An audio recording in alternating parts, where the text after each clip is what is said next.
नमस्कार, मेरा नाम आलोक है। आप लाइव स्ट्रीज देख रहे हैं। हमारे साथ बिहार के वरिष्ठ पत्रकार रवि उपाध्याय जी हैं। आज का दिन काफी बड़ा है, हम इसलिए इस चर्चा की शुरुआत कर रहे हैं। आज का दिन इस मायने में बड़ा है, आरजेडी खेमे में भी, जेडीयू खेमे में भी। नीतीश कुमार राघोपुर पहुंच गए, 6 लेन फ्लाईओवर का शुभारंभ करने के बाद चले गए उधर देखने के लिए। वहीं लालू प्रसाद यादव की भी अब ताजपोशी होनी तय है, वही राष्ट्रीय अध्यक्ष होंगे दोबारा। इसको लेकर भी सहमति बन चुकी है। दोनों ही अपने अपने काम में, लालू प्रसाद और नीतीश कुमार दोनों ही सत्ता की धुरी रहे हैं, अभी भी हैं, लेकिन दोनों ही अभी हार मानने को तैयार नहीं है। देखिए, निश्चित रूप से जो नीतीश कुमार ने आज सौगात दी है राघोपुर में, वह राघोपुर किसका क्षेत्र है? नेता प्रतिपक्ष तेजस्वी यादव का क्षेत्र है। और लंबे समय से जब बारिश होती थी या बाढ़ का फ्लड आता था, तब वहां के राघोपुर के लोग पटना से कट जाते थे। तो ये एक बड़ी सौगात है। और नाव से आना पड़ता था, नाव से आना पड़ता था, और रोजमर्रा की जरूरत के लिए भी उन लोगों को हाय तौबा मचता था। तो ये समझना पड़ेगा, 6 लेन पुल जो बना है, 6 लेन में सरपट गाड़ियां दौड़ेंगी। अब राघोपुर के लोग राजधानी पटना में कोई भी चीज खरीदना होगा तो आ सकते हैं, ले सकते हैं, एंजॉय कर सकते हैं पटना में, राजधानी में, और फिर वह लौट करके अपने गांव चले जाएंगे, अपने क्षेत्र चले जाएंगे। तो ये लंबे समय से, लंबे अरसे से यह बात थी कि कब राघोपुर का राजधानी पटना से सटा हुआ इलाका भी कनेक्ट नहीं हो पा रहा है। तो ये एक निश्चित रूप से नीतीश कुमार ने राघोपुर में को पटना से जोड़ करके, जो अब कच्ची दरगाह से दीदारगंज, यह स्पष्टता के साथ दिखाई पड़ रहा है।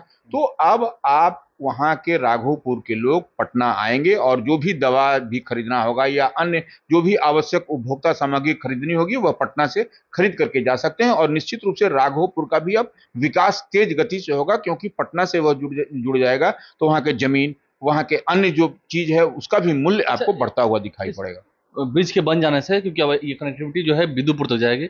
उधर की जमीन की जो कीमत है तो बढ़ गई।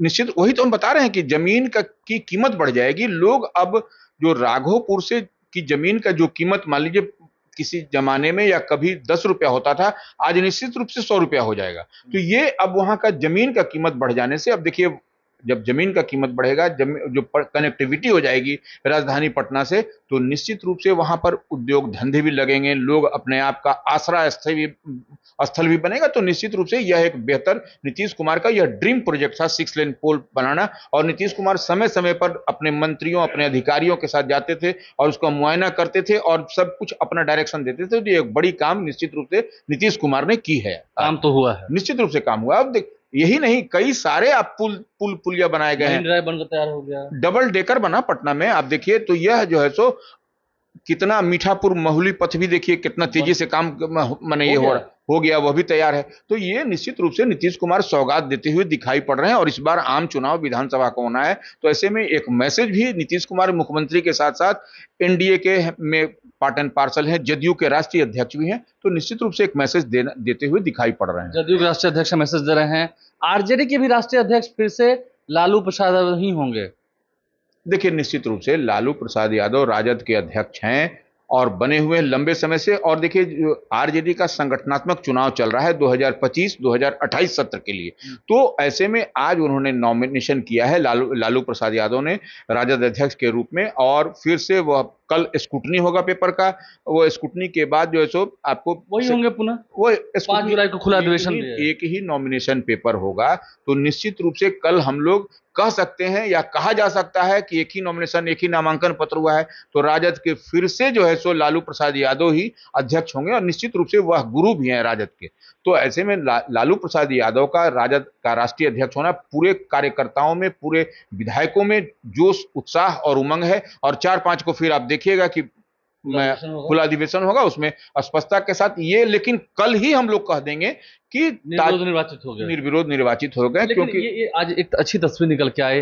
राबड़ी देवी हो, तेजस्वी यादव हो, मीसा भारती हो, लालू प्रसाद हो, सभी साथ साथ पहुंचे, एक साथ पहुंचे, देखिए, एक ही गाड़ी से पहुंचे। निश्चित रूप से घर के अभिभावक हैं, पार्टी के अभिभावक हैं लालू प्रसाद यादव, तो निश्चित रूप से उनकी पत्नी भी पूर्व मुख्यमंत्री हैं राबड़ी देवी, वह पुत्र, और उनकी बिटिया जो है सो Misa Bharti MP member of parliament है। तो ये सब तमाम लोग एक साथ आकर के एक मैसेज भी आम आवाम में देना है कि मजबूती के साथ आरजेडी इस बार विधानसभा का चुनाव लड़ रहा है और फिर से लालू प्रसाद यादव पर सहमति और जनता ने विश्वास जताया है, कार्यकर्ताओं ने, राष्ट्रीय परिषद के लोगों ने विश्वास जताया है, इसीलिए लालू प्रसाद यादव फिर से जो है सो राष्ट्रीय अध्यक्ष चुने जाएंगे। मतलब लालू प्रसाद और नीतीश कुमार दोनों एक दूसरे पर कौन से कौन सवा से ये तो पता चलेगा, क्योंकि तेजस्वी अभी दावा कर रहे हैं कि हाँ सरकार तो हमारी बनेगी इस बार। देखिए, लालू प्रसाद यादव हो या नीतीश कुमार, दोनों एक ही स्कूल के पाठशाला से विद्यार्थी रहे हैं जेपी आंदोलन में। हाँ, तो ये अब भले दोनों का रास्ता अलग हो गया, ये एक एनडीए में चले गए और एक अपना दल, अपनी पार्टी इंडिया ब्लॉक में है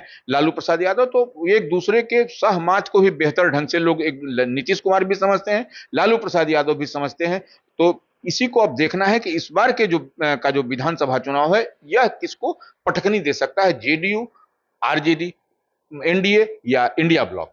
लालू यादव नीतीश कुमार दोनों तैयारी कर रहे हैं, निश्चित रूप से बड़ी तैयारी, निश्चित रूप से बड़ी कर तैयारी रहे हैं, वो अपने ढांचे को मजबूत कर रहे हैं। देखिए, हम लोग जितनी बात कह रहे हैं कि किस तरीके से आपको ओबीसी बीसी को आरजेडी ने अपने पाले में रखा, प्रदेश अध्यक्ष बनाया, और वो कभी राष्ट्रीय उपाध्यक्ष हुआ करते थे मंगनी लाल मंडल, वो नंबर 2 का ओहदा होता था जेडीयू में। तो यह हर चीज, एक एक चीज बहुत ही करीब से, बहुत ही नजदीक से यह भी देख रहे हैं नीतीश कुमार भी और लालू प्रसाद यादव भी। अब उसी को सजाना और संवारना है इस बार के विधानसभा के चुनाव में। एक अंतिम सवाल, अमित शाह के बयान को लेकर अभी भी कंट्रोवर्सी है, चीफ मिनिस्टर नीतीश कुमार ही होंगे, इस पर अभी तक नहीं कहा है उन्होंने कुछ, उनके नेतृत्व में लड़ेंगे ये तो कह दिया है, वही होंगे। देखिए, यह बात अबूझ पहेली बनी हुई है एनडीए में कि नीतीश कुमार ही मुख्यमंत्री जीतने के बाद, अगर यदि एनडीए जीतती है तो जेडीयू के राष्ट्रीय अध्यक्ष या नीतीश कुमार जो सिटिंग एमपी माने चीफ मिनिस्टर हैं वही बनेंगे। यह संशय बना हुआ है, क्योंकि देखिए अमित शाह का लगातार इस तरीके का बयान आ रहा है कि हाँ उनके चेहरे पर चुनाव होगा, लेकिन जीतने के बाद मुख्यमंत्री नीतीश कुमार बनेंगे कि नहीं, यह कहीं ना कहीं अंदर खाने में बड़े भ्रम की स्थिति बनी हुई है। और ये निश्चित रूप से इसके लिए जेडीयू भी सब कुछ देख रही है, अगर ऐसा हुआ तो फिर दिक्कत होगी। निश्चित रूप से जेडीयू क्या चाहेगी कि हमारा गार्जियन नहीं मुख्यमंत्री बने, यह तो बहुत बड़े माने एक तरीके से राजनीतिक झटके के समान होगा। तो यह निश्चित रूप से जेडीयू भी एक एक बिंदु को देख रही है, लेकिन अमित शाह का बोलना, और देखिए अमित शाह के काट में कोई भी बड़ा नेता नहीं बोल रहा है, प्रधानमंत्री नहीं बोले, प्रधानमंत्री लगातार बिहार का दौरा कर रहे हैं, लेकिन एक बार भी उन्होंने नहीं कहा कि नीतीश कुमार ही चीफ मिनिस्टर होंगे जीतने के बाद, यह भी नहीं बोला। ये बैकफायर कर सकता है निश्चित रूप से। और देखिए अमित शाह और नरेंद्र मोदी दोनों का मुंह में मुंह, दिल से दिल, दिमाग से दिमाग मिला हुआ है। इस बात को मान के चलिए कि क्या होगा यह तो समय बताएगा। कुमार भी गठबंधन की पुड़िया अच्छा बनाना जानते हैं, कब कौन सी पुड़िया खोल दें, कौन सी पुड़िया बना दें। देखिए नीतीश कुमार तो वैद्य के पुत्र हैं, उनके पिताजी वैद्य हैं, और वैद्य जो पुड़िया बनाते हैं उनसे बढ़िया कोई पुड़िया नहीं बांध सकता। तो ये निश्चित रूप से नीतीश कुमार भी जब वैद्य पुत्र हैं तो वह भी जब पुड़िया बना देंगे तो कहां से कहां कुछ हो जाएगा, यह समझा जा सकता है। ये समझा जाता है, समझिए। तो आज की इस विश्लेषण में, आज की इस खबरों की इस कड़ी में हमने आपको तमाम तस्वीरें दिखाई हैं, बताया है क्या हाल चल रहा है फिलहाल बिहार का। आरजेडी के सुप्रीमो फिर से लालू प्रसाद ही होंगे, वहीं नीतीश कुमार राघोपुर जाकर दिखा रहे हैं हमने काम किया है। अमित शाह क्या खेल कर रहे हैं आप समझ सकते हैं। कहीं खेल अगर फिर से हुआ, कहीं गठबंधन की पुड़िया फिर कहीं उलझी और कहीं सुलझी, तो समझ सकते हैं जो बिहार का सियासी तापमान है वो और चढ़ेगा। आप लाइव से बने रहें, हमारे चैनल को सब्सक्राइब कर लें, साथ साथ फेसबुक पेज भी लाइक करें। धन्यवाद।